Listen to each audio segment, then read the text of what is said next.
Woo! Perte kay init, no? 40 degrees ang aton nga init subong mga biyan. Gani mapabugnaw kita diri sa City Mall sa Manginasal.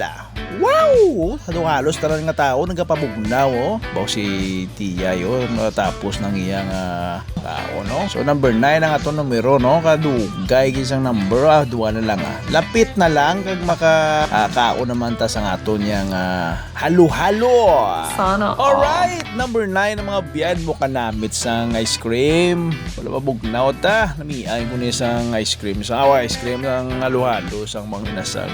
Sa una do ang isa nakaklase subong amo ning namiang ko subong. Teka, unta pag mabugnaw ta kay perte kitang init do si bebe kay si bebe. Oh, happy man sila kay nabugnawan ang ilang mga utok. Utok ilang mga ulo.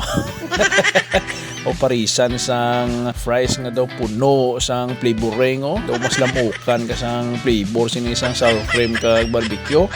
Perfect. Diba? Namit tan be. Nabugnawan man ang akong kalbo. Kundi boss. Thank you for watching. Bye-bye, mama. Chop chop.